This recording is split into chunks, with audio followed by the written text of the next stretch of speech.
linknya juga ada. Oh, oke. Oke, mungkin kita bisa mulai aja dulu ya. Oke. So, selamat siang dan selamat sore semuanya. Saya Ainun, host untuk Alumni Talks kali ini yang akan berdiskusi dan cerita-cerita santai aja tentang karir di Indonesia dan Jepang setelah lulus S1 di Waseda University. Dan juga terima kasih untuk Kak Made Ayu Sayaka dan Kak Anissa Safia yang biasa aku panggil Kak Via dan Kak Sayaka yang udah meluangkan weekend-nya yang lagi sibuk-sibuknya ini ke acara Alumni Talks episode kedua. Halo Kak Sayaka dan Kak Via. Hai. Oke, kita mulai aja kali ini ya. Jadi pertama kita bisa kenalan dulu nih ya dengan mereka. Kakak-kakak boleh nggak sih share ke kita kayak background kuliahnya di Waseda tuh gimana ya? Mungkin Kak Via boleh mulai? Oke. Ini hai, perkenalkan nama aku Via. Dulu waktu aku di Waseda, aku jurusannya Civil and Environmental Engineering in the School of Creative Sciences and Engineering. Jadi itu yang di kampus yang di Nishi Waseda. Dan aku kuliah di Waseda dari tahun 2015 sampai tahun 2019. Jadi aku udah lulus 3 tahun lalu ya berarti. Ya, yoroshiku. Terus thank you. Dan untuk Kak Sayaka boleh? Halo, kenalin aku Sayaka. Aku Waseda dari tahun 2016 sampai tahun 2020, jadi udah 2 tahun. 1,5 tahun ya sejak lulus. Aku dulu di SILS, yaitu School of International Liberal Studies. Major aku ambil concentration di International Relations sih. Tapi aku ngambil kelasnya banyak banget di luar HI juga aku ngambil.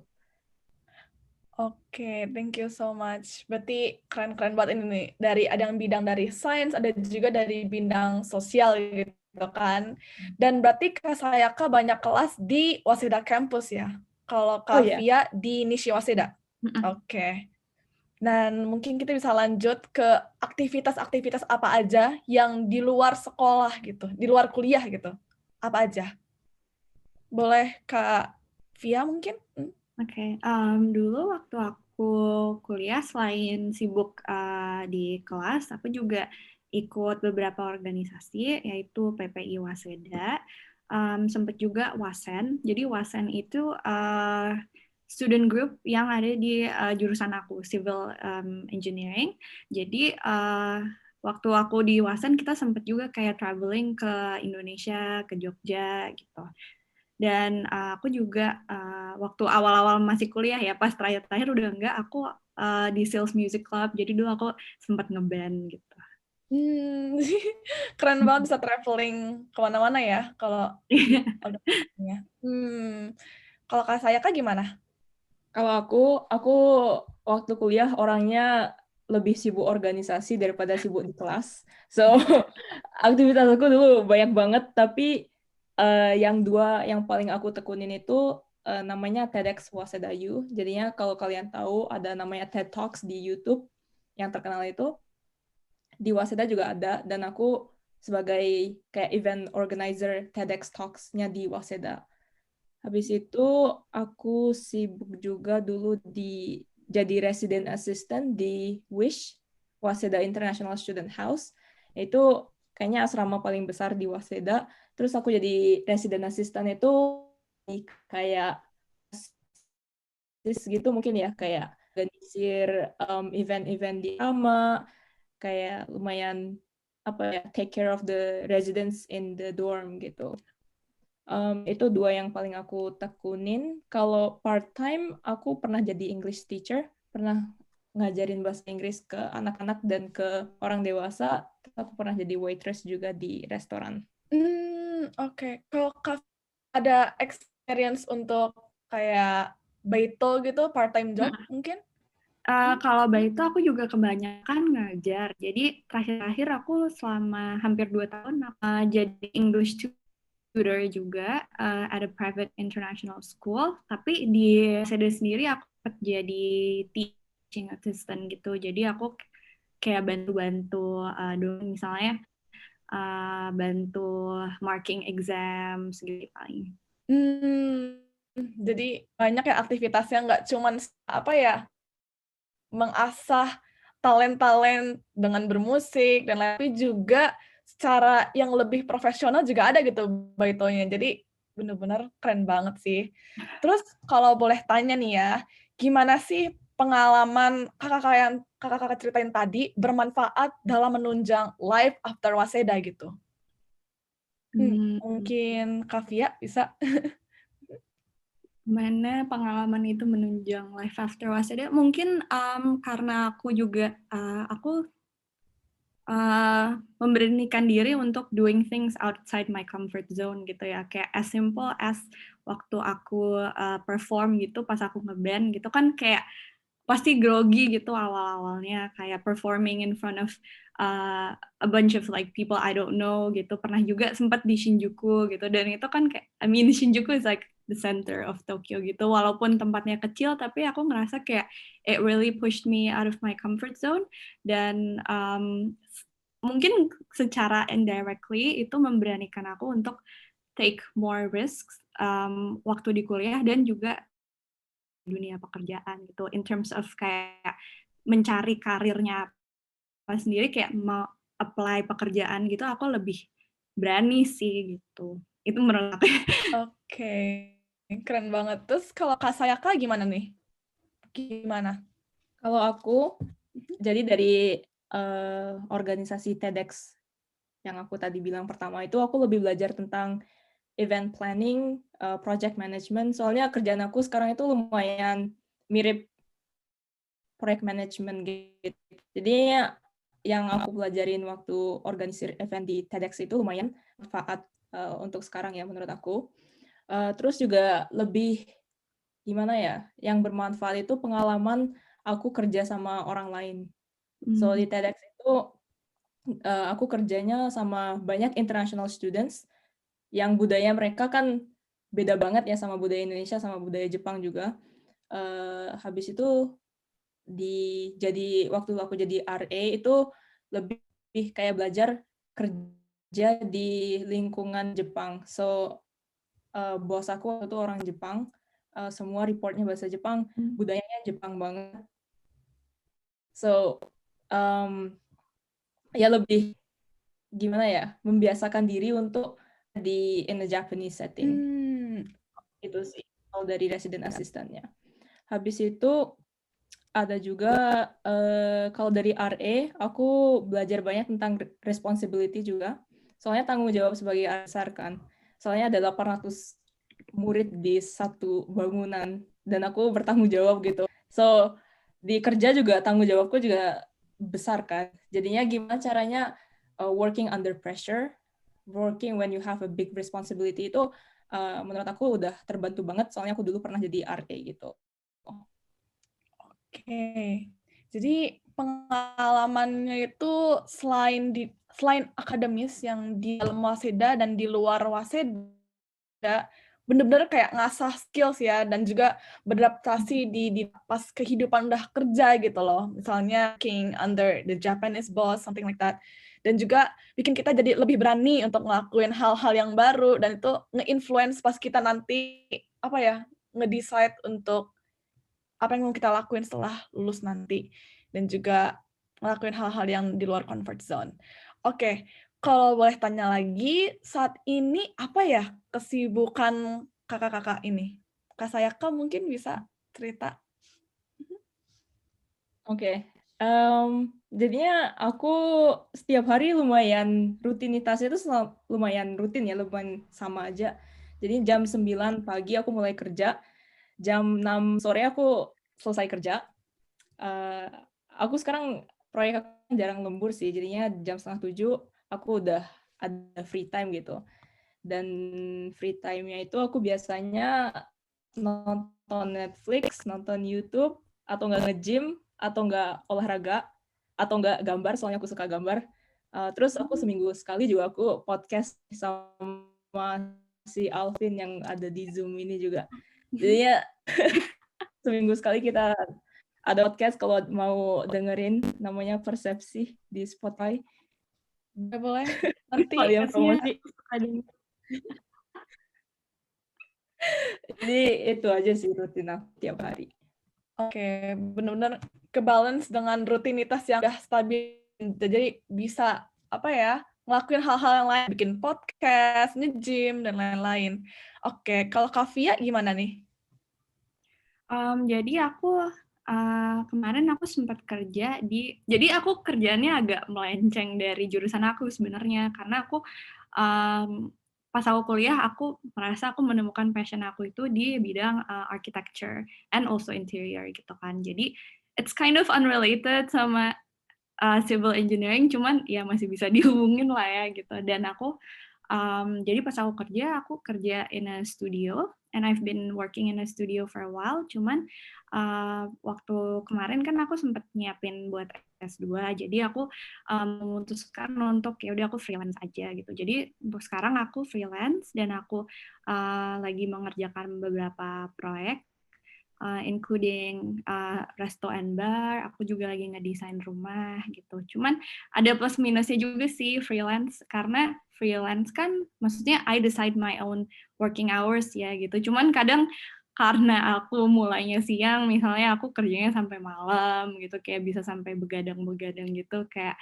ya itu ya salah aku sih, time management aku gitu. Cuman ya jadi aku in terms of daily routine nggak ada yang pasti ya, cuman aku kesehariannya lagi ngerjain proyek-proyek itu.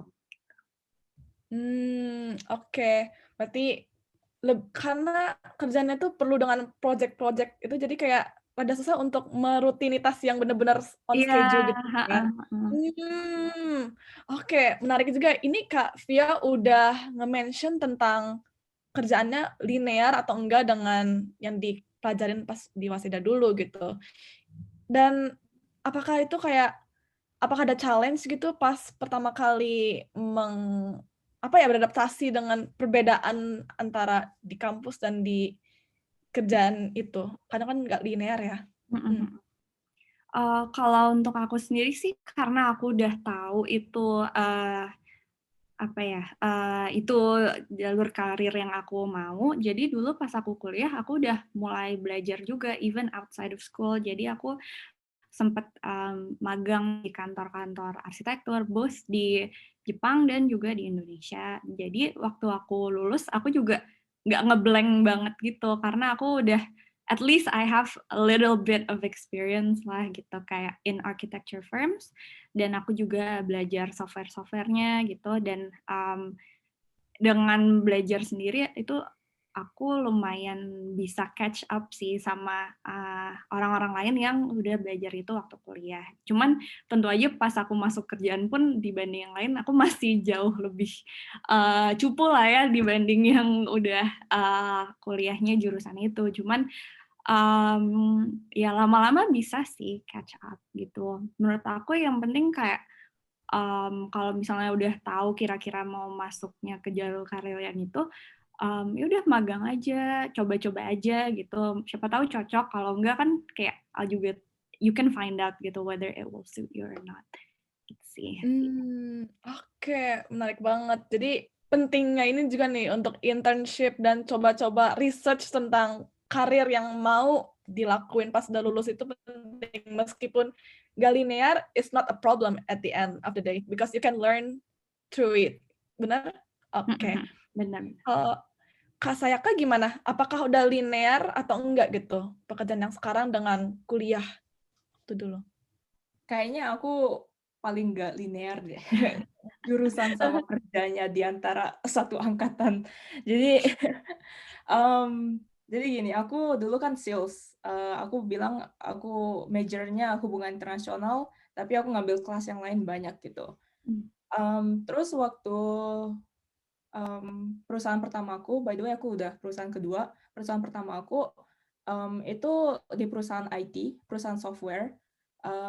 Terus aku kerjanya jadi technical support engineer. Jadi udah nggak ada hubungannya Nggak sama berhubungan. IT. Udah paling jauh. So IT ya jadi. ya aku memang senang IT. Maksudnya senang kerja di perusahaan IT, dan itu aku tahu gara-gara again magang. So magang dulu aku pernah di IBM, dan aku benar-benar senang banget sama perusahaan IT. Aku masuk perusahaan software, terus jadi technical support engineer, tanpa ada hard skills kan jadinya. Jadinya aku dari tadi bilang yang aku bisa pakai dari kuliah itu soft skills doang, kebanyakan soft skills. But bagusnya di Jepang itu, apalagi kalau di bidang IPS, aku nggak tahu di bidang IPA, kayak engineering mungkin beda ya, tapi kalau di bidang IPS, masuk korporat perusahaan besar gitu, bagusnya di Jepang itu kamu di-train dari nol gitu. Jadi di perusahaan pertama aku trainingnya itu sekitar 7-8 bulan loh. Jadinya bener dari hari pertama diajarin dari cara ngomong keigo, business thinking itu diajarin semuanya, terus cara pakai softwarenya, because aku kan support engineer, jadi harus tahu softwarenya dari A sampai Z kan, itu diajarin semuanya. So kayaknya kalau di perusahaan di Jepang itu aku bisa bilang meskipun gak linear jurusan sama karir kamu, itu masih sebagai fresh grad masih bisa diterima dan masih bisa adjusting periodnya masih adalah bisa gitu. Interesting juga ya. Jadi kayak kalau masalah ini apa yang di Jepang ini ada masa training itu lebih panjang ya daripada biasanya gitu kan. Itu kayak hal yang baru aku tahu itu, aku nggak tahu sebelumnya.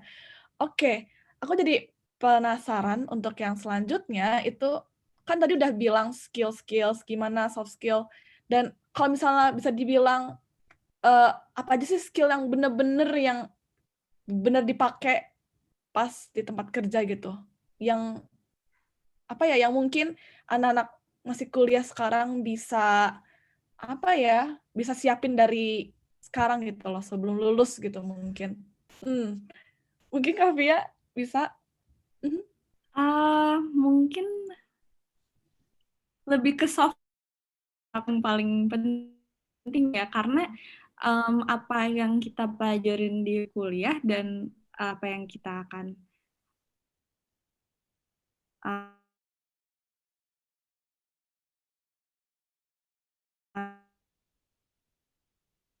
juga yang kayak maksudnya sering cerita ke aku kayak ini kita nggak belajar sama sekali nih di kuliah gitu.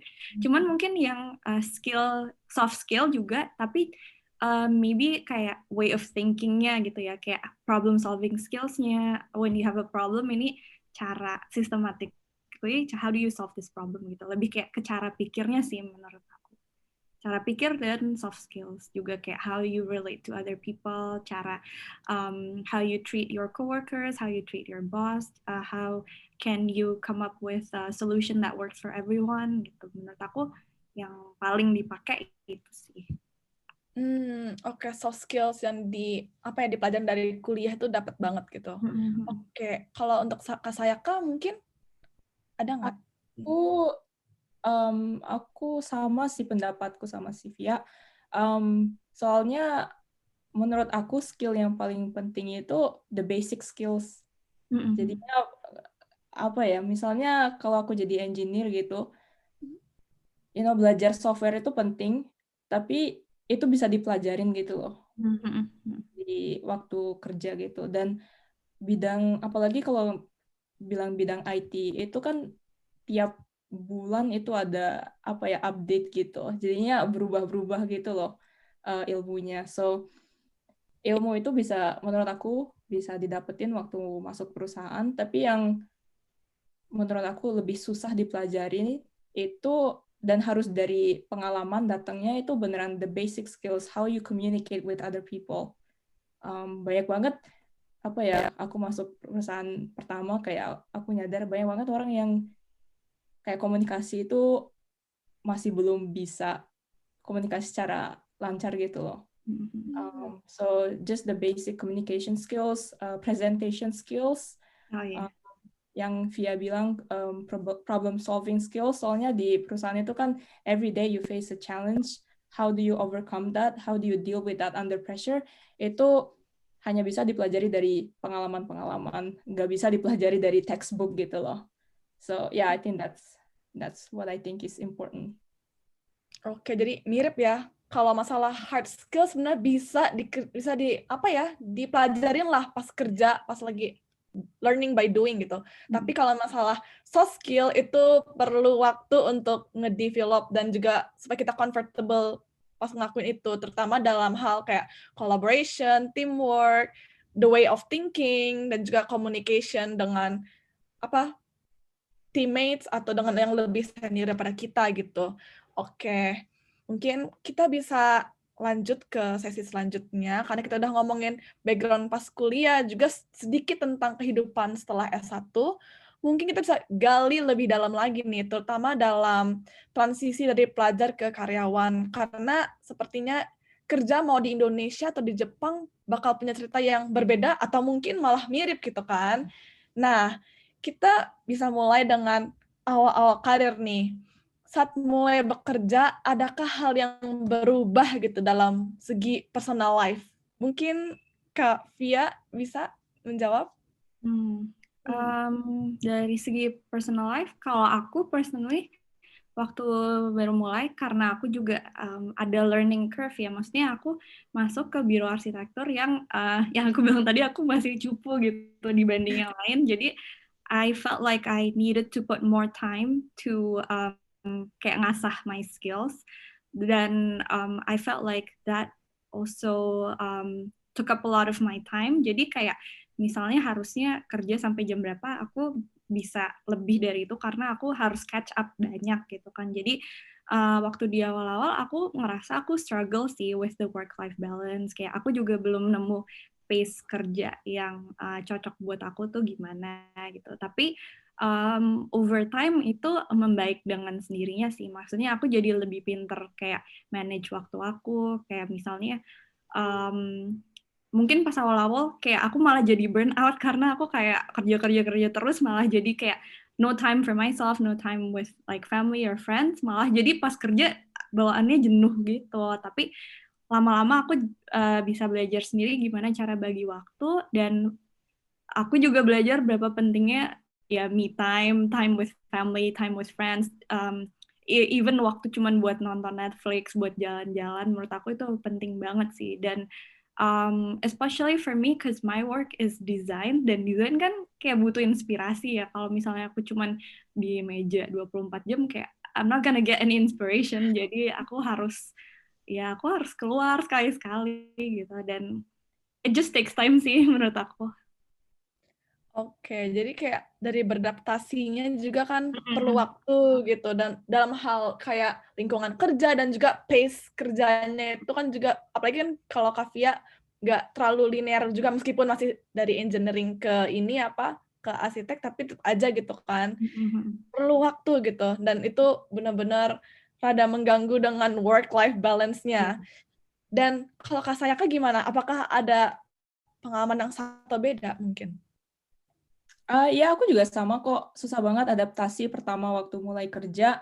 Soalnya kan pertama kali kerja tuh sebagai fresh grad lagi. Kayak ada pressure kayak, oh I have to do more gitu. Jadinya pertama-pertama aku ya pasti burn out. Terus kadang-kadang weekend itu aku belajar sendiri gitu. Jadinya weekend aku nggak ngambil me time, nggak ngambil istirahat, tapi masih terus pikirin tentang kerjaan gitu. Dan ujung-ujungnya kan burnout sendiri gitu loh. So, tapi akhir-akhir ini aku udah kerja 1,5 tahun ya.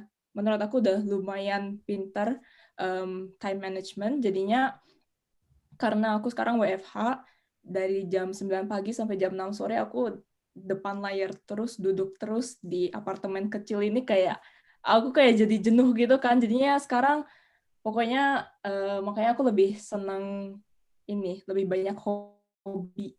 So, hobinya sports, art. Makanya kayak kemarin aku selesai kerja jam 6, langsung tutup laptop, langsung main bulu tangkis sama teman-teman gitu. So, yeah, I think that's important too. Ya jadi personal life lebih banyak hobi, lebih sering keluar. Kalau udah selesai kerja, aku pasti keluar jalan-jalan lah. 10 menit aja udah helps a lot. And then ya udah habis itu apa lagi ya? Ngerasa lebih kayak waktu sama teman sama waktu sama keluarga itu lebih penting gitu. Lebih kerasa soalnya kan teman-teman juga kerja gitu. Free time-nya juga jauh lebih sedikit daripada waktu kuliah gitu. Jadi bisa ketemunya cuma weekend gitu, weekend lunch waktu hari Sabtu gitu. Jadinya aku lebih menghargai aja sih waktu-waktu kayak gitu. Oke. Berarti ini nih yang paling penting kayak buat tips buat orang-orang yang masih kuliah nih ya. Me time itu penting banget pas awal-awal kerja, apalagi pas supaya kita burn out dan ujung-ujungnya jadi nggak dapat inspirasi, ujung-ujungnya jadi capek sendiri gitu kan untuk kerja lagi gitu. Oke, menarik banget. Terus tadi kan pas awal-awal tuh Kak Fia dan Kak Sayaka kayak mention tentang pengalaman part-time job dan organisasi ketika kuliah. Nah, apakah pengalaman itu ngebantu untuk transisi yang berat itu tuh pas awal-awal tuh pas udah kerja full time? Dan kalau iya, gimana itu ngebantu kakak-kakak? Mungkin Kak Fia bisa? Mungkin kalau dari part-time job dan internship itu my first experience outside an academic setting gitu ya. Jadi kan cara orang berinteraksi dengan dosen dan cara orang berinteraksi dengan bos itu kan beda banget gitu. Dan aku awal-awal belajar tentang itu sih dari part-time aku dan dari tempat magang aku gitu. Dan aku mungkin nggak secara directly juga, cuman dari aku ngelihat kayak I'm in an environment di mana aku ngelihat kayak oh orang tuh kerja kayak gini. At least aku pas masuk dunia kerja beneran aku nggak shock lah gitu kayak oh orang tuh ternyata kerjanya bisa overtime and stuff like that. Kayak aku udah pernah lihat sendiri dan mungkin jadi aku less shock ya pas masuk ke kantor beneran. Oke. Kalau saya kan gimana? Kalau aku juga sih sama Via kayak waktu aku part-time sama waktu aku jadi RA, aku tadi bilang bos aku orang Jepang kan, so udah belajar gimana sih cara ngomong sama bos, gimana cara komunikasi sama coworker itu aku udah pelajarin, udah kebiasa lah soalnya aku udah 2-3 tahun jadi RA. Tapi ya itu membantu, tapi menurut aku ya itu membantunya dikit gitu loh.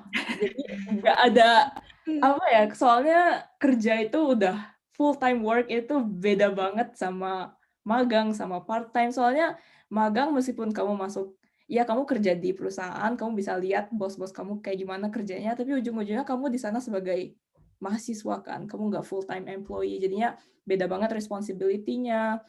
Waktu kamu jadi student itu kamu juga kayak dilindungi soalnya kamu masih mahasiswa ya gitu. Tapi kalau kamu udah jadi full time employee itu udah beda banget lah. So I know this is not optimistic, tapi kayak I don't think there's much you can prepare. Prepare mental aja kali ya. Iya bener, prepare mental aja gitu. Soalnya apa ya, semua orang yang aku lihat juga dari teman-teman pasti ngalamin namanya culture shock, namanya shock into adapting into this full-time work. So it's just kayak gimana kamu handle the shock gitu, gimana kamu adjust gitu. So talk to your friends about it, talk to your family about it to help you adjust that period gitu.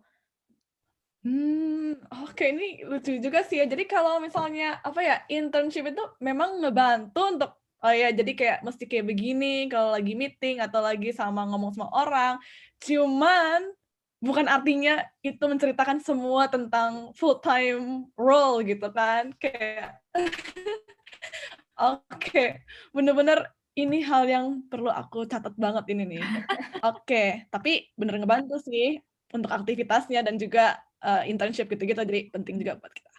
Dan kan kita udah ngomongin tentang culture shock shock tentang awal-awal masuk gitu ya. Mungkin ada nggak sih cerita lucu gitu tentang culture shock di tempat kerja atau gimana gitu, apa yang hal yang aneh banget gitu menurut yang kayak, "Hah, kok bisa sih?" gitu. Yang dari pengalaman Kak Via dan Kak Sayaka tuh gimana? Apakah ada gitu cerita-cerita tentang culture shock? Kak Via mungkin? Mhm. Kalau aku mungkin karena aku balik ke Indonesia ya, jadi maksudnya aku udah terbiasa sama culture Jepang selama 4 tahun. Ya walaupun kita international students, tapi kan kita juga kita nge-adjust diri kita ke somehow Japanese lifestyle kan waktu kita di Jepang. Dan menurut aku waktu kita di Jepang tuh there's a very clear difference between like private life and then your life beyond that, kayak dan pas aku balik ke sini aku tuh shocknya like at least in my company kayak apa-apa tuh pakai WhatsApp. Dan itu aku kayak aku awalnya ya shock di situ sih, karena kan kayak ini WhatsApp pribadi aku gitu, tapi kayak jadi there's no like clear difference between like your personal life and your like work life gitu. Jadi aku malam-malam bisa aja di chat sama bos aku gitu, kayak mungkin hal-hal kayak gitu sih yang bikin aku lebih culture shock-nya gitu. Tapi ya lama-lama juga terbiasa sih. Ya. Oke. Ya sih ya, untuk aku yang masih sekolah juga, aku kayak, WhatsApp itu termasuk hal yang personal sih, Ya, bukan untuk hal yang lain gitu. Mungkin Line kan kita Line atau Instagram atau gimana gitu, atau email yang biasa dipakai buat lebih ke profesional atau networking. Tapi kalau WhatsApp is just a no gitu ya. kan. Oke, itu menarik. Kalau Kak Sayaka ada nggak nih culture shock dengan employee lain atau gimana gitu? Culture shock ya. Ada sih banyak. Oh, ada banyak, oke. Banyak sih, cuman bentar ya. Oke, jadi di perusahaan pertamaku itu lumayan Japanese environment-nya. Jadi work-nya itu very Japanese culture. Dan yang aku rasain itu masih ada kayak senioritas, bukan senioritas yang kayak di Indonesia yang kayak mungkin ada senior yang bully junior gitu, bukan kayak gitu, sama sekali nggak ada bully. Cuman kayak orang-orang waktu perkenalin diri sendiri itu mereka bilang kayak, oh aku tahun kelima di perusahaan ini atau aku tahun ketiga. Dan sebagai junior itu kamu agak susah kayak keluarin pendapat sendiri atau keluarin ide sendiri gitu. Jadinya kamu lebih ya udah nurut aja apa yang senior bilang gitu. Itu culture shock ya pasti. Soalnya waktu di kuliah aku mungkin kayak di TEDx itu lebih kayak international working culture, international environment, gimana kayak orang-orang nggak peduli kamu lebih tua atau lebih muda, kayak semua orang pasti yang dilihat itu achievement-nya gitu. Tapi itu ada bagus dan ada jeleknya menurut aku, soalnya di perusahaan kemarin itu meskipun aku nggak terlalu bisa ngeluarin ide sendiri, aku lebih kayak dilindungi gitu loh. Kayak, again, aku bilang tadi kan training periodnya lama banget, 8 bulan, tapi itu aku diajarin semuanya. Dan waktu aku make a mistake, aku salah gitu, itu lebih kayak dilindungi gitu. Oh, kamu masih anak baru ya? Ya nggak apa-apa kok gitu, dimaafin banget gitu. So, itu lebih, ya itu kayaknya culture shock-nya sih. Daripada dilihat achievement-nya, lebih dilihat kamu tahun berapa di perusahaan itu. Oke, ini poin menarik juga ya, soalnya kan kalau dibilang memang sih Jepang tuh ada ya, kayaknya senpai kohai gitu ya, culture. Dan mungkin orang mikirnya, ini kurang bagus gitu kan, takutnya malahan menjerumus kemana gitu.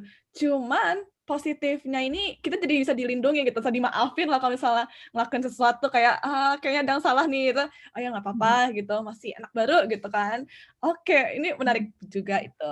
Dan aku mau, sebelum kita pindah ke segmen yang terakhir nih, aku mau tanya some insider advice gitu kan, mumpung masih topik dalam transisi kehidupan ke karyawan gitu. Nah, advice apa aja yang menurut Kak Sayaka dan Kak Via yang berguna banget ketika kita mulai bekerja sebagai karyawan baru gitu di perusahaan Jepang atau Indonesia? Mungkin bisa share 2 atau 3 advice atau terserah aja berapa aja. Oke, Kak Via mungkin? Mungkin aku ada 2 advice ya. Advice pertama adalah sebisa mungkin, waktu awal-awal kerja, kamu milih pekerjaan pertama tuh sesuai, karir yang kamu mau gitu. Mau kamu masuk IT atau mau masuk, like for me architecture atau apapun itu, menurut aku kalau kamu udah ada, at least you have an idea that's the career you want, udah terjun aja di situ. Karena it's easier to start that way, karena kalau misalnya kamu masuk di pekerjaan yang mungkin kamu kurang suka, in the span of 3 years, 5 years, kalau kamu mau pindah, itu menurut aku lebih susah gitu. Jadi mending ya udah langsung terjun aja di bidang yang kamu mau. That's my first advice. And then my second advice itu adalah jangan terlalu terpatok sama gaji awal. Itu menurut aku. Karena oke, misalnya kamu masuk ke bidang yang kamu mau, tapi ih kok gajinya cuma segini ya. Menurut aku it's fine to start that way karena over time semakin your skills improve, I think like your pay will improve juga gitu according to how much you learn and how much you can do. Jadi menurut aku jangan terlalu worry about that sih, karena ya upahnya akan mengikuti juga. That's my opinion. Oke, itu benar-benar bagus banget itu tipsnya. Jadi kayak I think following what you like to do is really important, dan juga masalah apa ya, gaji gitu-gitu, it's gonna get better, it's gonna get higher over time, dan juga semakin skill kita naik kan juga pasti ada apa ya, career development kita sendiri Iya, gitu. iya, iya. Dan Oke. pasti menurut aku kayak kerjaan apapun kerjaan itu menurut aku susah, bidang apa aja tuh kerjaan susah. Jadi kayak kalau kamu ngerjain sesuatu yang kamu nggak terlalu suka, kayak it will make your life harder gitu. Jadi kayak at least kalau kamu suka kerjaannya, at least you have a motivation to get better at it, itu sih. Oke. Jadi pentingnya untuk suka dulu gitu Iya, sebelum yang lain-lain gitu. iya. Mumpung Oke. masih muda gitu. Ya, discover many things. Iya. Oke. Kalau ke saya Kak, gimana nih? Ada tips-tips? Mhm. Aku setuju aja sih sama Via yang tadi si Via bilang, make sure you like your job. Kayak you do the job you enjoy doing gitu. Soalnya perusahaan pertama aku nggak terlalu cocok sama posisinya, dan waktu kamu nggak enjoy kerjaan kamu, itu kayaknya tersiksa banget deh, dari Iya, jam 9 pagi sampai jam 6 sore, kadang-kadang lembur gitu kan. Itu kayak seharian kamu full, kamu harus ngerjain sesuatu yang very stressful, yang you don't even enjoy doing gitu. Dan kedepannya kamu nggak pengen melakukan itu lagi kan. Jadinya hal-hal yang kamu pelajarin di kerja gitu juga, kamu kayak nggak yakin ini bisa translate ke my next job nggak sih gitu. So, it's just kayak very, very stressful if you don't enjoy your job. So, make sure, ya daripada ngelihat gaji atau ngelihat nama perusahaan, ya just make sure lihat posisinya, lihat job desk-nya, is it something you're gonna enjoy doing gitu. So that's aku setuju banget sama Via on that sense. Tips aku yang lain, just dari work balance itu, just get a hobby. Aku juga kaget banget waktu aku masuk perusahaan itu, kayak semua orang kayaknya punya hobi gitu deh. Kayak semua orang kayak, oh ya hobi aku hiking, aku seneng surfing, aku seneng snowboarding. Terus aku kayak, kok semua orang kayaknya punya hobi gitu, kenapa sih? Terus aku baru nyadar gitu, ya memang kayak, again, duduk terus di depan layar itu jenuh banget. So it's really good if you have something that will take your mind off of work gitu. Terus juga set boundaries. Misalnya aku sekarang pokoknya jam 6 sore, meskipun kerjaan aku nggak selesai, aku pasti tutup laptop dan pasti keluar gitu. Itu kayak rule aku yang aku buat sendiri biar aku bisa handle the stress of work gitu. So that's my first tip. Oh, I have another one. Itu cara handle pressure. Itu learn about things you can control and things you can't control. Jadinya ketahuin apa yang di dalam kendali kamu dan apa yang di luar kendali kamu gitu. Jadinya ini waktu aku tahun pertama, bulan-bulan pertama kerja itu aku nggak ngerti. Jadi aku stresin semuanya. Jadi gini, aku kan dulu ada klien gitu. Aku kayak sampai ke bawah mimpi, ini klien kalau marah ini gimana sih? Aku Gitu. juga pernah sih kayak gitu. Iya kan? Bawa mimpi gitu. Iya, aku beneran sampai ke bawah tidur Iya, gitu loh. Bisa iya. kayak, ini bosku kayaknya dia nggak suka aku deh gitu. Terus aku pikirin terus. Padahal aku nggak kerjain apa-apa gitu. Aku cuma kepikiran terus. Dan padahal itu adalah hal-hal yang aku nggak bisa kendaliin kan. Jadinya ya udah, apa yang aku bisa kendaliin, ya udah yang aku bisa kendaliin itu I just need to do my work well gitu. Aku kerjain tugasku, dan kalau bosnya nggak seneng atau bos aku gimana atau coworker aku ngomongin aku, that's not within my control.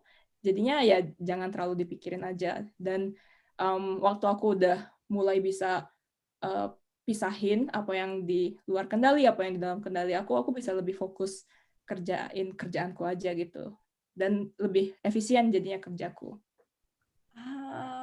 Oke, keren juga. Ini bagus banget jawabannya. Jadi kayak apa ya? Something that you cannot control, just let it go gitu lah. Jangan terlalu overthinking banyak-banyak, nanti ujung-ujung kita stres sendiri. Dan juga setting boundaries. Kita juga udah ngomongin kan tadi masalah apa ya, WhatsApp ini apa boundaries antara kerja dengan personal life itu juga kadang-kadang bisa ke bawah-bawah gitu kalau misal kita nggak bisa setting boundaries. Dan juga masalah productivity dengan apa yang kamu suka gitu. Kalau kamu udah di kerja yang kamu suka, productivity will be very very efficient. Oke. Jadi terima kasih banget untuk Kak Fia dan Kak Sayaka untuk advice-nya. Itu benar-benar ngebantu banget buat aku nih, terutama yang masih nggak tahu gimana mau kerjanya nanti. Dan juga dalam hal-hal apa aja hal-hal apa aja yang expected to be happen gitu loh after in full time job. Dan juga itu aja sih kayaknya ya. Dan aku mau lanjut ke sesi selanjutnya, yaitu dalam hal-hal faktor wait, tunggu bentar. Aku rada ini nih, confused. Jadi jadi segmen selanjutnya ini lebih tentang kekhawatiran atau pertanyaan yang banyak mahasiswa S1 tanyakan sebelum karir mereka. Soalnya kan tadi kan pas Kak Sayaka dan Kak Fia cerita ada problem-problem antara personal life, work life, dan lain-lain gitu. Nah, pertama, dalam hal-hal faktor dan pertimbangan ketika memilih karir, bagaimanakah Kak Fia dan Kak Sayaka memilih untuk memulai karir atau melanjutkan pendidikan gitu? Antara should I just start my career or should I continue going to the higher education gitu. Kalau menurut Kak Fia gimana yang jadi pertimbangan? Untuk aku personally sih, dulu aku ngerasa aku belum siap untuk lanjut S2 dan kalau aku tuh mikirnya kalau misalnya aku S2 tapi aku aja kayak masih unsure about what it is I want to learn, it will be a waste of my time gitu menurut aku. Mendingan aku coba dulu aja kerja gitu. Dan back then kan aku juga interestnya in architecture ya, jadi aku kayak yaudah aku coba aja kerja dulu di bidang arsitektur, because I feel like there's no point in me going to S2, misalnya S2 nih lulus arsitektur, terus baru mulai kerja, ternyata gak suka kerjanya. Jadi kayak, buat apa aku S2 gitu kan. Mending aku coba dulu kerja di bidang yang aku mau, dan ternyata aku beneran suka kerja di situ, despite all the stress, despite kayak semua minus-minusnya, aku tetap masih suka bidangnya. Di situ aku ngerasa kayak oke, aku siap nih untuk S2, aku pengen belajar lebih lanjut lagi tentang bidang ini gitu. Jadi my advice is jangan lanjut S2 kalau misalnya kamu masih bingung kayak do I really wanna learn this gitu sih. Oke, berarti test the waters first gitu loh, sebelum benar masuk nanti tiba-tiba S2, kok nggak sesuai ekspektasi gitu kan. Dan juga tadi Kak Fia mention tentang meskipun karir yang karir setelah lulus itu beda daripada yang kuliah, masih bisa lah dipelajarin pas nanti kerja gitu. Jadi don't worry about it, like. Oke, kalau Kak Sayaka gimana nih? Pilih kerja atau pendidikan? Gimana? Kalau aku waktu tahun terakhir di Waseda aku pilih kerja dulu. Kenapa? Satu, aku udah bosan belajar, udah bosan tulis-tulis esai 5.000 kata, 10.000 kata. Udah bosan belajar, ya udah kerja dulu deh. Dua, dari sisi finansial juga aku nggak punya duit buat S2. So, those two things. That's Habis a very itu, important. very important. S2 mahal loh. Iya, so itu dua. Dan I guess apa lagi ya? Jadi secara general bidang aku apa ya? Kayak aku pengen jadi kayak product management di IT company itu lebih dihargai kalau ada pengalaman kerja, habis itu S2 gitu, daripada S1, S2 habis itu belum ada pengalaman kerja terus job hunting itu kayaknya lebih susah sih dengar-dengar. So ya, dan ada juga aku nggak terlalu yakin, aku nggak 100% yakin aku bener-bener pengen S2 di bidang ini gitu.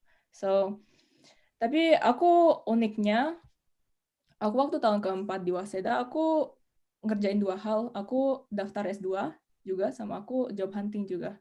Dan aku dapat offer, terus aku dapat S2, aku juga diterima. Tapi S2-nya itu aku mulainya agak unik gitu, jadinya diterima dulu, habis itu kerja dulu, 2 tahun kerja, baru bisa S2 gitu.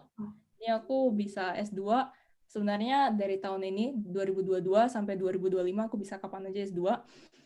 Cuman setelah kerja aku juga makin gimana ya? Makin nyadar kalau pengalaman kerja itu benar-benar penting.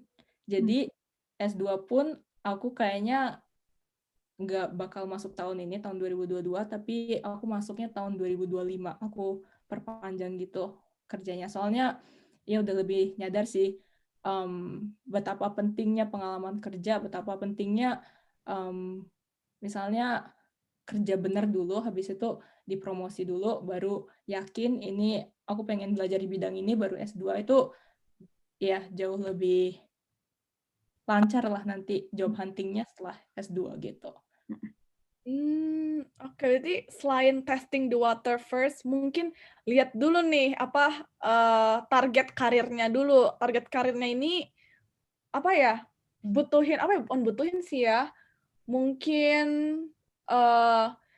mereka tuh lebih menghargai pengalaman dulu, baru edukasi atau gimana nih? Kalau tiba-tiba mereka, oh ya, we need 5 years experience, tapi kitanya masih belum ada, meskipun kita udah di master degree atau gimana, tetap aja bakal sedikit susah gitu ya, kalau misalnya kita nggak ada experience, meskipun kita udah S2 gitu mungkin. Itu Iya. enggak menurut Kak Sayaka dan Kak Fia, kalau dalam hal karir? Karena mungkin specifically aku sama Sayaka karirnya bukan kayak dokter gitu ya, dimana oke, kalau dokter emang harus kuliah, harus spesialis gitu kan. Tapi kan kita itu karirnya it's very professional, jadi kayak memang our skills will improve through work experience gitu. Jadi menurut aku sih work experience akan di-value arguably lebih dibanding S2 gitu. Especially at least in my field ya. Dan kalau aku personally, aku juga mau lanjut S2 karena mungkin aku in the future pengen juga masuk ke dunia akademis, mungkin jadi dosen atau at least part-time dosen atau gimana. Jadi itu salah satu pertimbangan terbesar aku kenapa aku mau lanjut S2. Sebenarnya kalau aku mau menjadi profesional aja, I don't think it's actually very necessary for me untuk lanjut S2 gitu. Jadi again itu kembali ke bidangnya masing-masing dan juga future career goal-nya gimana gitu. Oke. Kalau Kak Sayaka gimana? Menurut Kak Sayaka? Ya, Iya, aku setuju juga. Soalnya kita di bidang profesional ya, bukan akademis, bukan pengen jadi dosen atau pengen jadi researcher. Dan juga aku ngerasa aku bakal bisa lebih ngehargain S2 dan lebih motivasi belajarnya Ya. kalau aku udah punya pengalaman kerja gitu. Apalagi S2 aku jadinya pengen MBA, Business Administrasi, di mana benar-benar kelasnya itu kayak banyak discussion, dan discussionnya itu kamu harus tahu, kamu harus bisa bawa pengalaman-pengalaman dan ilmu-ilmu dari bidang kamu gitu. Misalnya aku IT gitu, aku harus tahu the business world of IT, dan aku nggak bisa tahu itu kalau belum kerja gitu. Jadinya S2-nya aku bisa belajar lebih banyak dari S2 kalau aku bisa bring in my own experience to that S2 gitu. So, ya, dan gimana ya, menurut aku eh, nggak usah apa ya, cepat-cepat S2, because Ya. I don't know, kayak aku ngelihat beberapa trending sekarang kayak, oh, umur 25 harus punya 3 gelar, kayak gelar master's, gelar dokter. Nggak harus. Iya, dulu juga aku kayak pengen gitu, oh kayak umur 25 aku harus lulus S2 dari S2 top gitu. Umur 27 udah harus jadi level manager gitu. And it's not like that. Kayak life is not a race. Aku mendingan Ya. take my own time, kayak find out what I really like, what I really enjoy, and then learn about it gitu. Dan ujung-ujungnya juga gimana ya, kalau aku nggak senang kerja, nggak senang posisi aku, atau nggak senang perusahaan aku, aku masih dibayar gitu loh. Aku masih setidaknya masih dapat gaji. Tapi kalau aku udah nggak suka S2 aku udah bayar S2, aku udah luangin waktu 2 tahun, dan kalau ujung-ujungnya nggak enjoy gitu, menurut aku risikonya gede sih. So, iya. Oke, iya sih ya. Ini aku juga masih ada masalah kayak gini nih, mau S2 atau kerja dulu gitu loh. Soalnya kita kayak rada insecure gitu. Takut kalau misalnya kita nanti nggak S2, nanti gimana? Maybe I might missing out something or something. Tapi sebenarnya it's back to your career, like your career goals, and also juga apakah kamu benar-benar bakal enjoy nggak gitu pelajarannya itu. Kalau misalnya nanti udah beber mahal dan juga udah meluangkan waktu banyak banget untuk S2, tiba-tiba enggak suka, kayak ruginya banyak gitu. Dan juga kan belajar tuh capek ya. Kalau kerja kita dibayar gitu. Jadi kayak At least capek dibayar gitu. dibayar. At least dibayar. Bisa shopping, bisa ngapa-ngapain gitu. Oke. Terus aku mau nanya lagi nih, pertanyaan mungkin banyak yang didebatin sama anak-anak yang kuliah di Jepang nih. Bagaimana memilih untuk balik ke Indonesia atau tetap di Jepang? Itu tuh. Dan mungkin Kak Via bisa coba yang pertama. Kembali lagi ya, I think it really depends on your career goal, dan bidang kamu apa gitu. Dan for me personally, aku sebenarnya dulu juga dapat beberapa tawaran kerja di Jepang. Tapi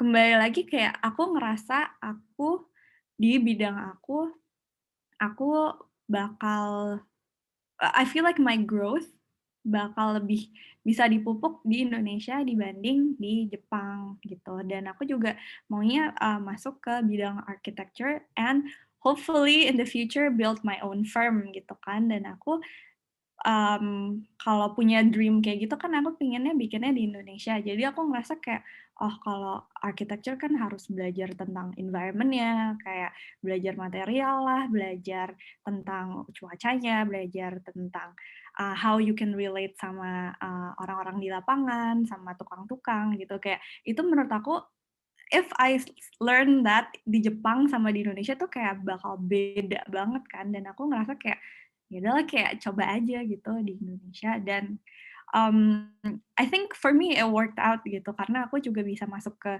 studio yang aku mau dan aku juga belajar apa yang aku mau gitu. Jadi for me personally it worked out gitu. Dan tapi belum tentu orang lain goalnya sama-sama aku kan. Jadi kayak mungkin untuk orang lain it's better for them untuk lanjut di Jepang gitu. Kayak ya kembali lagi ke goal masing-masing sih sebenarnya. Oke, berarti tergantung goal kita masing-masing. Kalau misalnya goal kita misalnya kayak bikin firm untuk apa ya, yang bisa berguna untuk orang-orang lain. Kalau misalnya nanti di Jepang kita mesti ngelihat dalam hal-hal lain, sisi lain gitu, misalnya lingkungannya dan juga komunikasi dengan orang-orang yang untuk membantu kita nanti untuk me-reach goal itu. Kalau misalnya rada beda, itu mending nggak usah dipaksa antara Jepang atau Indonesia gitu. Oke, kalau Kak Sayaka gimana nih? Antara Jepang dan Indonesia. Kalau ini menurut aku bener ujung-ujungnya ini personal choice, beneran pilihan pribadi. Kamu suka Jepang, apa kamu suka kerja di Jepang atau kamu suka kerja di Indonesia? Ya, itu Career goal wise, um, career goalnya does it require you to work in Japan first or atau lebih bagus untuk lebih cepat pulang ke Indonesia gitu. So again, very personal choice. Kalau aku kerjanya di IT perusahaan asing. Apa yang aku pelajarin dari kerja di Jepang itu aku bisa translate lumayan gampang menurut aku ya kalau aku kerja di perusahaan asing di Indonesia juga, kalau apalagi bidangnya sama IT gitu. Menurut aku ya karena kerjaanku itu mau di Jepang, mau Indonesia, mau negara lain itu masih bisa ditranslate, di carry over skills-nya. Aku nggak terlalu pikirin secara career goal, aku harus kemana, kerja di negara mana, tapi aku lebih pikirin kayak, oh aku udah 4 tahun di Waseda, udah belajar bahasa Jepang, udah lumayan I've built my support system in Japan. Ya udah nggak apa-apa sih aku kerja beberapa tahun lagi di Jepang gitu. Kalau aku mau balik ke Indonesia, aku bisa balik ke Indonesia kapan aja gitu kan. So that was my thought process. Tapi kalau aku bisa ngasih saran, coba aja magang di 2 negara gitu. ya, Aku nyeselnya waktu kuliah itu aku nggak magang di Indonesia. Aku cuma magang di Jepang, pernah magang di Singapura sebentar.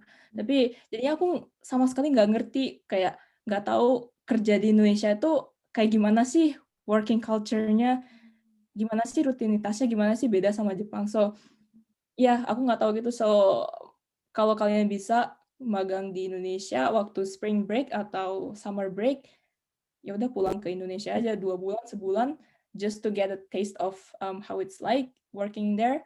Terus magang di sini juga, di Jepang juga. So, and then you can compare gitu kan. Kayak aku lebih cocok di mana sih kerjanya gitu. So, that's my advice. Tapi again, it's personal choice. Kalau mau ngomong tentang dari sisi teknikal, mungkin aku pikir lebih gampang cari kerja di Jepang kalau lulus langsung dari S1 Jepang gitu loh. Jadi cari kerja waktu tahun keempat sebagai fresh grad, itu kayaknya lebih gampang, aku juga nggak tahu, daripada kamu lulus Waseda, habis itu pulang ke Indonesia, 5 tahun di Indonesia, balik ke Jepang itu mungkin agak lebih susah ya gitu. Adjusting juga lebih susah. Tapi on the other hand, aku tahu kalau semakin lama aku kerja di Jepang, semakin susah aku untuk balik ke Indonesia in terms of adjusting to the reverse culture shock gitu. Soalnya sekarang kan aku udah 6 tahun di Jepang gitu. Aku kerja 4 tahun lagi di Jepang, aku udah 10 tahun di Jepang gitu loh. Kalau udah 10 tahun di Jepang, kalau mau balik ke Indonesia itu pasti susah banget gitu adjusting to that gitu. So, ya ada pros and cons. Again, personal choice. Kalau aku boleh nambahin sedikit, kayak menurut aku Sayaka give a really good advice sih, kayak coba deh magang di 2 tempat, kayak maksudnya di Indonesia ya dan di Jepang juga ya, karena again I feel like work is also a very personal choice, dan aku pas nyoba magang di Indonesia dan magang di Jepang, aku lebih suka working culture-nya di Indonesia karena itu lebih cocok sama personality aku juga gitu. Jadi aku kayak aku ngerasa kayak kayaknya aku akan lebih happy juga kerja di Indonesia gitu. So that was also one of my considerations. Oke. Jadi tergantung kita sendiri, prioritas kita apa, juga tentang personality kita juga penting gitu loh. Apakah family or friends or your support system is better in Japan or in Indonesia? It's actually benar-benar mempengaruhi gitu kan pertimbangan kita. Dan juga setiap pertimbangan pasti ada risk and benefit-nya ya, mau pulang ke Indonesia atau ke Jepang kayak Kak Sayaka bilang masalah technical. Dan juga nih dengan internship balik lagi ke internship, aku baru tahu ternyata bagusnya untuk coba internship di 2 negara. Jadi biar tahu masalah culture kerjanya, soalnya kan tadi juga kita ngomongin tentang culture shock gitu-gitu kan, ternyata ada juga perbedaannya gitu kan antara Jepang dan Indonesia. Oke, dan mungkin kalau dari aku dapetin dari sini juga, itu penting banget untuk kita kenalin diri kita dulu gitu, sebelum kita make a Yes. decision to go back to Indonesia or Japan. Is it correct? Bener Yes. nggak? Kalau misalnya Penting oke. banget, penting banget. Oke, berarti kenalin diri dulu ini nih, sebelum ngapa-ngapain. Oke, setelah kita tahu nih ya tentang segala pertimbangan karir, pilihan karir atau mulai karir di Indonesia atau Jepang, kita bisa lanjut ke pertanyaan yang berhubungan dengan job hunting. Mungkin bisa dimulai dengan cerita proses job hunting. Untuk Kak Fia dan Kak Sayaka, boleh nggak ceritain proses job hunting Eee, dari proses job hunting sampai ke posisi karir yang sekarang ini gitu. Mungkin Kak Sayaka. Oke. So, job hunting, aku mulai job hunting itu kira-kira 1,5 tahun sebelum aku lulus gitu. So, aku lulusnya September 2020, mulai cari-cari magang itu Mei 2019, so 1,5 tahun gitu. Dan aku juga nyaranin ke kohai-kohai kalau pasti banyak yang nanya kayak mulai dari kapan sih seharusnya aku mulai job hunting gitu. General advice maybe 1,5 tahun sebelum kamu lulus kamu udah mulai pikirin mau kemana gitu dan mulai cari-cari informasi lah. So ya Mei 2019 aku mulai nyari magang, terus summer itu Juli, Agustus itu kan ada summer break dari Waseda, itu aku magang terus 2 bulan. Habis itu aku mulai apply job hunting buat posisi permanen itu sekitar September Oktober 2019. Dan aku job hunting itu dan dapat offernya itu mainly di Boston Career Forum ada namanya. Jadinya Boston Career Forum itu ada job fair yang lumayan intens selama 3 hari di Amerika di Boston buat orang-orang yang bilingual Japanese and English. Dan itu bulan November 2019 dan aku udah mulai prep interview for Boston Career Forum di Oktober dan kayaknya tanggal 3 November itu aku dapat offer dari perusahaan pertama aku. So, ya, aku dapat offernya sekitar setahun sebelum lulus. Oke, berarti perlu 1 tahun gitu ya untuk persiapin semuanya. Dan juga aku juga bertanya tentang Boston Career Forum. Mungkin buat yang di sini yang tertarik untuk cek Boston Career Forum bisa banget. Dan ya, kalau Kak Fia gimana ya menurut Kak Fia? Kalau aku dulu 6 bulan sebelum aku lulus, aku baru mulai actively job hunting dan aku job hunting di Jepang dan juga di Indonesia karena aku pengen nyoba dua-duanya. I want to see what's the best offer that I can get. Dan aku sama sih kayak saya Kak, aku ikut kayak career forum gitu, tapi aku nggak ikut yang Boston Career Forum ya. Aku ikutnya yang di Jepang aja, yang kan di Waseda ada ya, Student Career Center ya, or something like that. Iya, iya, aku suka ke situ, terus aku kayak nanya-nanya aja sama orang yang di situ, or like there's like flyers everywhere, kayak aku kadang ya udah iseng aja kayak let's just check this out, kayak I'll go to the event, terus kayak lihat-lihat, kayak see if there's like any companies I'm interested in. Tapi aku juga specifically datang ke career forum yang khusus bidang aku, which was engineering and architecture. Jadi itu aku juga nyari outside of school sih. Dan itu kalau di Jepang kebanyakan it was all in Japanese, so that was also like kind of a challenge for me. Tapi ya udah gasin aja, aku datengin semuanya, terus kayak aku ngeliat kayak oh kayak gini gitu. And sebenarnya aku lumayan apply banyak sih yang di Jepang dan juga di Indonesia, tapi walaupun aku apply company-nya banyak, aku bidangnya tetap satu, yaitu architecture gitu. Jadi I feel like that's also one thing that you should do, kayak try to be as focused as you can, karena ya job hunting is hard gitu. Jadi sebisa mungkin kayak at least kamu nggak bingung bidangnya apa gitu, karena kayak even when you go to the interview nanti ditanya kayak why do you want to join this company or why do you want to enter this field, kayak ya bingung sendiri gitu kan jawabnya kalau misalnya kita aja unsure gitu. So yeah, that's what happened. Oke, jadi kalau boleh nge-recap dari jawaban Kak Via dan juga Kak Sayaka, mungkin apa ya, proses job hunting ini sebenarnya bisa dicari dari Waseda, kayak career center, tapi juga bisa di luar Waseda seperti Boston Career Forum, dan juga Kak Via juga nyari-nyari gitu di Indonesia. Oh ya, kalau di Indonesia bisa lewat mana ya mungkin? Apakah ada tips gitu kalau di Indonesia nyari job hunting untuk Kalau Kak aku Via? online aja sih semuanya, aku dulu online kayak LinkedIn or like kadang kalau di Indonesia kan bisa pakai Jobstreet gitu. And there's like new job platforms as well, kayak Glints, if you've ever heard of it. Ya pokoknya kalau yang di Indonesia aku semuanya online, karena ya dulu kan aku juga masih di Tokyo gitu. Oke. Berarti LinkedIn gitu itu juga penting. Dan juga mesti ini juga ya, apa sih, kita selalu lihat option kita. Dan oh ya, kalau masalah networking gimana ya? Apakah networking ngebantu gitu untuk proses job hunting? Gimana menurut Kak Sayaka dan Kak Via? Working ngebantu dan nggak ngebantu. Apa ya, kayak definitely dengan networking kamu akan menambah wawasan kamu gitu. Jadi you will know more about that field that you maybe or may not want to go in.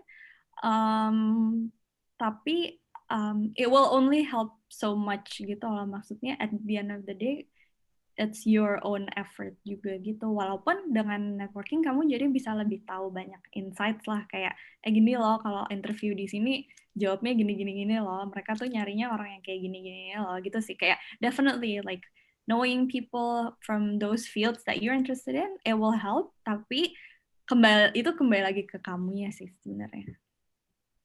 Oke. Kalau Kak Sayaka gimana tentang networking gitu-gitu? Menurut aku networking di sini kayak banyak gimana ya, sering banget ada konotasi negatif, kayak kamu temenan sama orang biar orang itu bisa bantu kamu gitu. Tapi networking yang menurut aku membantu banget itu bukan networking yang kayak gitu, tapi lebih kayak dengerin aja pengalaman atau cerita teman-teman di sekeliling kamu gitu. Soalnya namanya gimana ya? Soalnya aku pribadi kebantu banget sama networking. Misalnya perusahaan pertama aku itu aku tahu perusahaannya gara-gara ada teman aku yang teman RA, dia udah magang di perusahaan itu, terus dia experience-nya very positive experience, terus dia bilang, saya kamu coba aja daftar gitu, pasti cocok deh. Terus aku jadinya daftar, terus ternyata aku seneng banget sama perusahaannya, terus aku keterima gitu. So banyak banget juga teman-teman aku yang ujung-ujungnya mereka kerja di perusahaan yang dikenalin sama teman-teman lain yang pernah magang di sana gitu. So in that sense, ya always kayak just keep yourself, kayak dengerin aja pengalaman teman-teman kamu di sekeliling.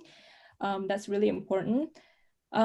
Dan kalau di event-event gitu, misalnya ke job fair atau event-event perusahaan itu, pasti perusahaannya itu pengen kamu daftar ke perusahaan mereka kan. So, perusahaannya itu pasti ngomongin hal-hal yang positif banget, kayak perusahaan kita very wide, kayak semua orang baik-baik kok gitu. Kita nggak ada overtime kok. So, tapi untuk tahu gimana sih perusahaan itu sebenarnya, itu menurut aku harus dengerin cerita yang orang dalam lah, orang yang pernah kerja di sana atau pernah magang di sana. So menurut aku ya talk to the actual employees inside that company is really important. Tapi hati-hati juga karena kan pengalaman setiap orang itu relatif. Jangan sampai gara-gara ada satu teman yang mungkin pengalamannya dia di perusahaan A itu nggak terlalu bagus, terus kamu dengerin cerita temannya itu, terus kamu nggak jadi apply di company itu. Jadi as much as you can, maybe talk to like 2 to 3 people. Soalnya again, pengalaman setiap orang di perusahaan itu beda-beda. Soalnya bosnya mereka beda-beda, departemennya mereka beda-beda gitu. Meskipun mungkin aku bilang perusahaan A jelek, nggak cocok, tapi ada temanku yang bilang perusahaan A bagus banget buat dia gitu. So just be careful. Networking again kayak listen to people, but also know yourself gitu. Kayak balik lagi ke diri kamu sendiri gitu kan, sama kayak yang dia bilang gitu. Kamu pengennya apa gitu. Jangan terlalu terpengaruh juga sama orang lain yang bilang kayak, oh perusahaan ini top banget, perusahaan ini bagus banget, kayak populer banget, kamu harus masuk perusahaan ini. Jangan terlalu terpengaruh gitu. Oke, jadi sebenarnya networking itu nggak terlalu tentang nyari kerjaan kayak job hunting gitu ya, tapi lebih kayak mempelajari pengalaman orang-orang dari situ. Jadi kita biar tahu gitu loh, apa sih yang bakal terjadi di dalam company itu dan juga culture mereka kayak gimana. Jadi kita nggak kaget atau nggak mungkin ini nggak sesuai ekspektasi kita nih gitu.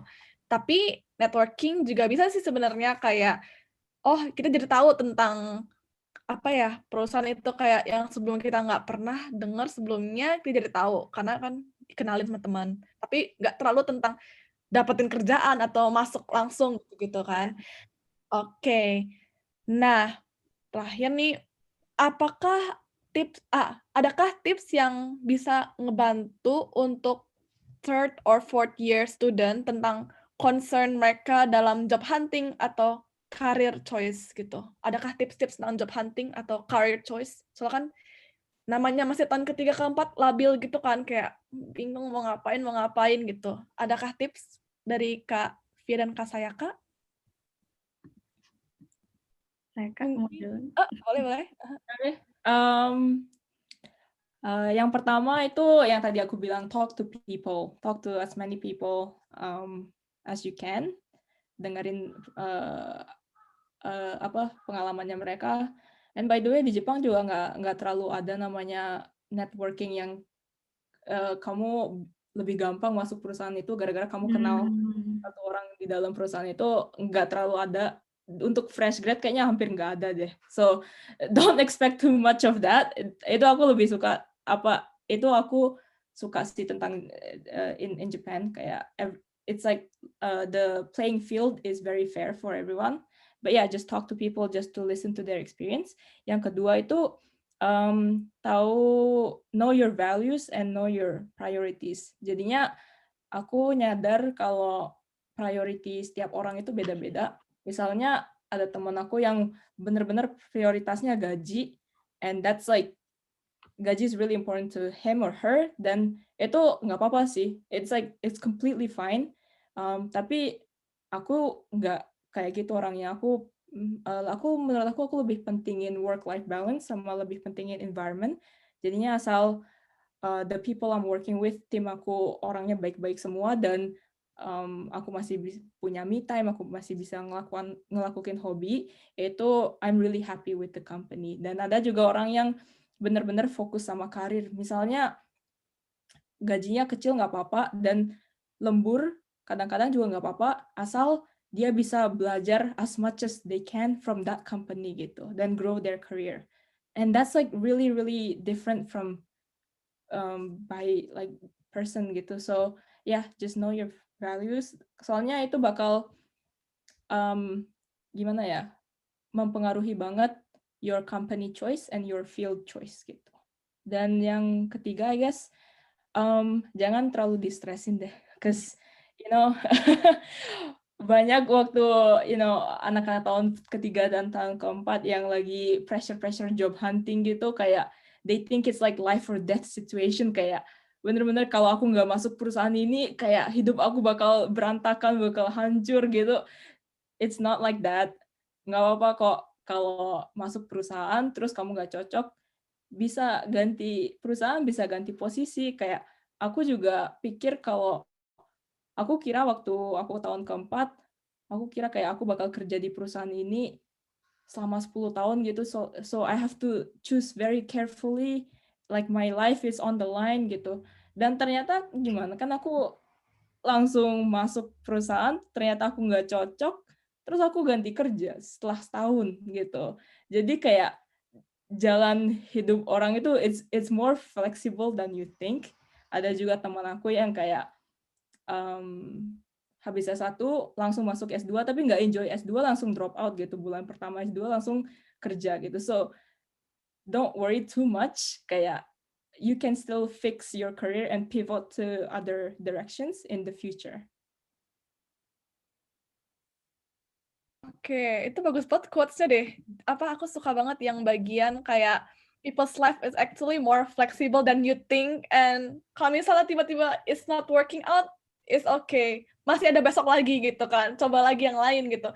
Itu benar-benar baru banget yang aku dapetin. Oke, kalau Kak Fia gimana nih advice-nya? Kalau aku, I guess I have two advice.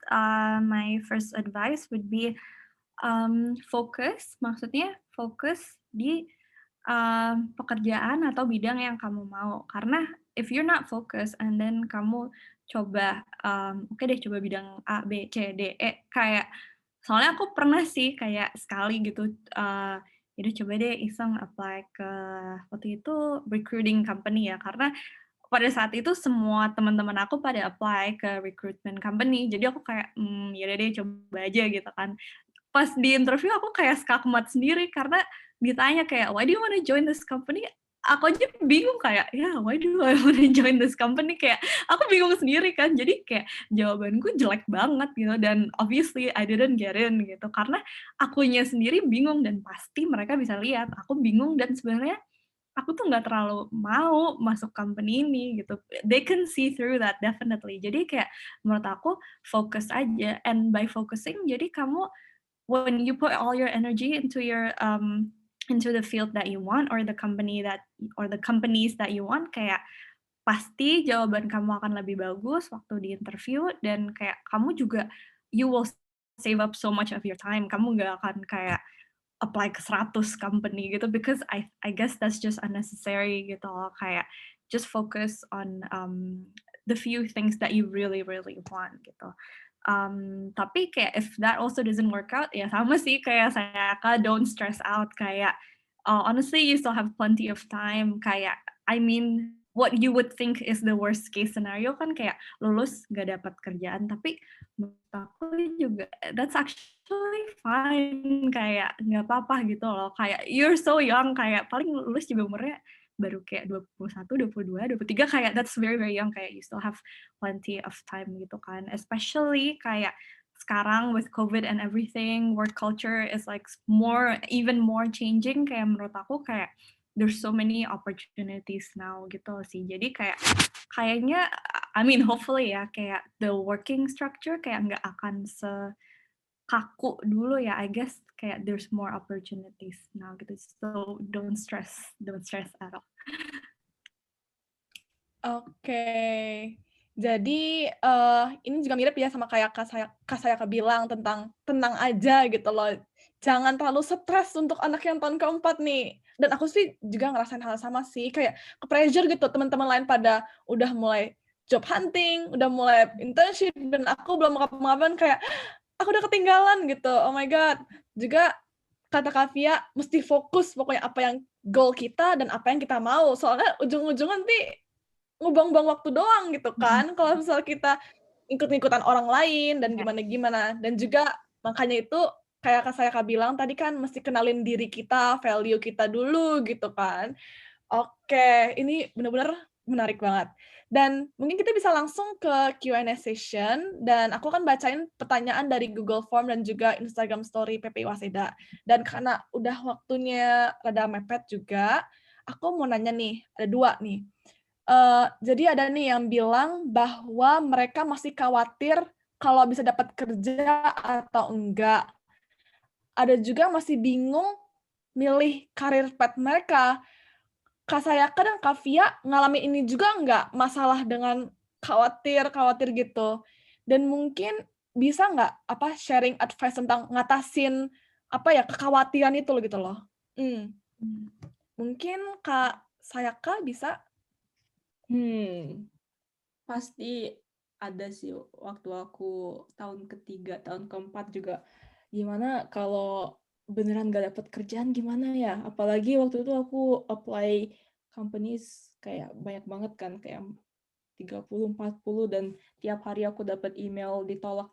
Setiap dapat email itu kayak aduh rasanya kayak ditolak lagi, kayak susah banget sih. I understand the pressure. Tapi ya gimana ya cara atasin itu is that again yang dia bilang sih kayak the worst case scenario it's not actually that bad gitu, kayak even if you don't get a job right out of college kayak it's not that bad really, kayak you have more time to think about what you wanna do gitu. Soalnya I think kayak kita kekhawatiran itu muncul dari pressure environment kan. Kenapa kita mikir kalau nggak dapat kerja itu it's such a bad thing? It's because semua orang mulai kerja langsung habis setelah mereka lulus kan. So lulus September 2020, mulai kerja harus Oktober 2020. You know, you face that pressure because everyone is doing that thing. Tapi when you understand kayak, you know, like you have your own goal, you have your own path, you just kind of like orang lain mau masuk perusahaan besar, mau gaji besar, itu jangan terlalu pikirin, you focus on your own goal, and then it'll be fine. Kayak, again, kalau nggak dapat kerja, ya udah mungkin stay around in Japan for a while, do part-time jobs on the things you like. Misalnya kalau aku nggak dapat kerjaan kemarin ya, aku suka ngajar, so I'll just like ya udah ngajar part-time English teaching, or mungkin aku balik ke Indonesia, do things I like, kayak volunteer, and maybe kayak aku bakal bisa lebih fokus untuk job hunting berikutnya gitu. So yeah, it's hard, tapi you know, it's okay. I guess that's my advice. Okay, it's really comforting. Okay, gimana kalau Kak Via nih?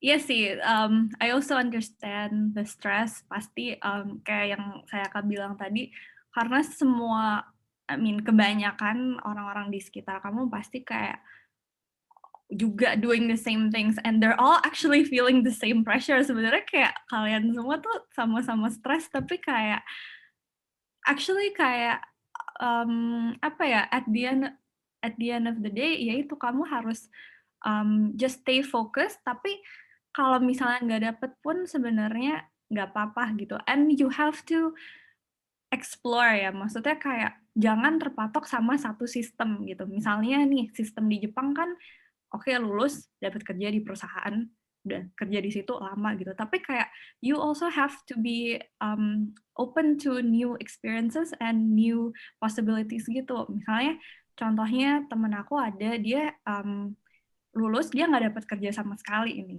terus dia kayak yaudah deh dia balik ke Indonesia, dia iseng-iseng dia coba kayak yaudah deh coba masak-masak gitu. Now she has like a noodle dia bahkan punya pabrik mie gitu sekarang karena dia dari iseng-iseng masak kok banyak yang suka, terus dia kayak sekarang malah jualan and she's actually really successful right now. Jadi kayak nobody knows what will happen, jadi kayak ya udah just keep at it, stay focused, tapi don't stress if you don't get what you want, kayak just do the things that you like.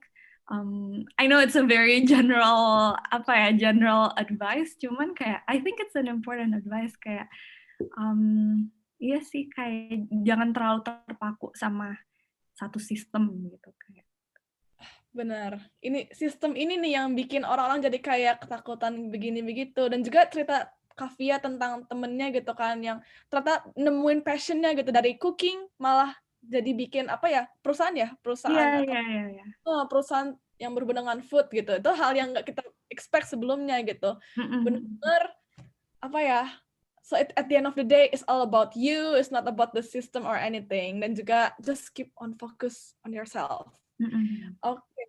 Dan juga terakhir mungkin ya, aku mau nanya, kan job hunting itu kan di tahun keempat gitu-gitu kan ya untuk Kak Sayaka dan Kak Fia. Ini gimana ngebalance antara tesis atau final project dengan job hunting ya?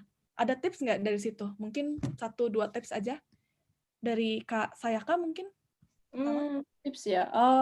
Kalau aku sih habisin kredit sampai di tahun ketiga. Biar tahun keempat itu nggak harus terlalu banyak ngambil kelas. Itu tipsnya. Dan gimana ya? Susah sih, tapi it's not impossible. Apalagi kalau kamu udah sisa cuma 2-3 kelas di tahun terakhir. So it's not really impossible. Dan aku juga kemarin balance job hunting sambil apply S2, jadi aku belajar GRE GMAT itu waktu dan ngerjain tesis, balance all three. I don't know, it wasn't that bad. So yeah, I mean jangan sampai kayak jangan aja sisain kredit buat di tahun keempat, sebisa mungkin habisin di tahun ketiga. Dan I think for sales and for Waseda in general, kalau kamu rajin di 3 tahun pertama bisa kok kayaknya kayak ngabisin kredit di 3 tahun pertama. Oke, ini penting banget nih buat aku yang tahun ketiga nih sekarang nih. Oke, kalau Kak Fia gimana nih? Aku juga agak mirip sama Sayaka sih. Jadi dulu I tried to finish at least most of the hard courses, like the important courses in the first 3 years. Jadi mungkin tahun keempat aku ada sisa-sisa beberapa, tapi dikit lah. Pokoknya aku nggak harus datang ke kampus setiap hari. Dan aku juga karena aku udah ada goal, aku pengen magang di tahun terakhir. Jadi aku cari thesis advisor. Jadi kan aku engineering ya. Engineering tuh you join a lab, dan lab itu ada yang harus datang setiap hari, ada yang enggak, ada yang dosennya fleksibel. So aku specifically milih dosen yang fleksibel. Aku nggak harus datang setiap hari, yang penting kerjaanku selesai. Jadi aku misalnya there's 5 working days, right? Jadi misalnya aku 2 hari aku datang ke kampus, 3 hari aku magang gitu sih. Jadi aku coba ngebagi waktunya kayak gitu. Nah, terus malamnya sih biasanya aku job hunting, or even there are days aku nggak harus ke kampus sama sekali karena dosen aku se-fleksibel itu. Jadi aku bahkan kayak misalnya ada seminggu aku nggak datang ke kampus, ya udah aku datang ke career fair gitu kan. Karena biasanya career fair kan siang-siang ya.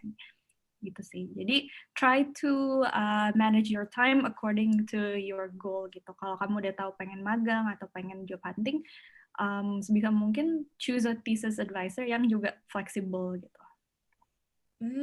Oke, jadi thesis advisor, iya benar juga. Soalnya kan kadang-kadang thesis itu mesti di kampus gitu, nggak bisa mesti online atau gimana-gimana gitu. Oke, itu benar-benar menarik banget dan berguna untuk aku terutama. Dan akhirnya udah hampir jam 4.30, kita udah di penghujung acara kali ini.